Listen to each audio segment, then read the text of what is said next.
Okay, so in honor of Valentine's Day, we're going to talk about some love stories or stories that have to deal with love. We'll start off with Cleopatra, who famously is romantically involved with both Julius Caesar and Mark Antony, two big-time figures in ancient Rome.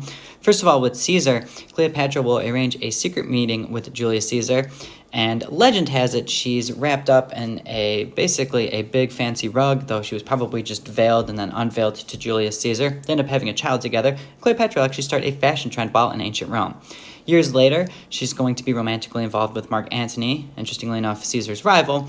Nonetheless, she is floating down the Nile. She's dressed up like the goddess Venus. People are fanning her, and Mark Antony is absolutely smitten. Of course, they will die together, but nonetheless, Cleopatra is known for many different occasions of love. Quick one here, but did you know that James Buchanan, our 15th president, is the only president never to be married?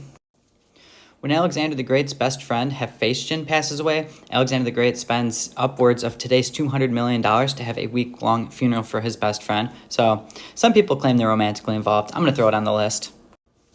The Hanging Gardens of Babylon, one of the 7 ancient wonders of the world, was built by King Nebuchadnezzar II to his wife Amytis, who missed her home country of Media, probably saying a lot of those wrong. Also, the Hanging Gardens of Babylon, though may or may not have existed, there is recent proof that it might have, so keep in touch with the Hanging Gardens of Babylon. Kind of a cool little story.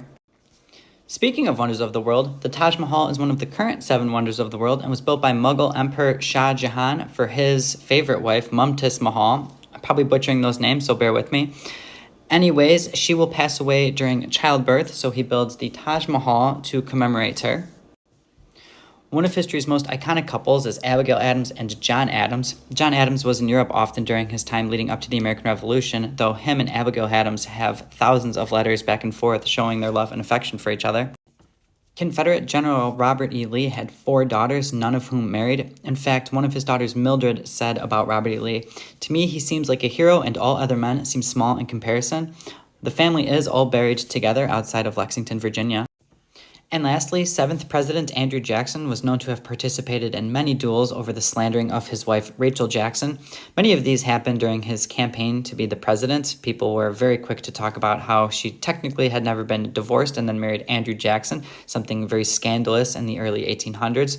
Also, somebody that was part of his cabinet, Major Easton, his wife kind of was in the same boat, thus creating the Petticoats affair because nobody would want to hang out with Major Easton's wife. Look into that. That's an interesting story.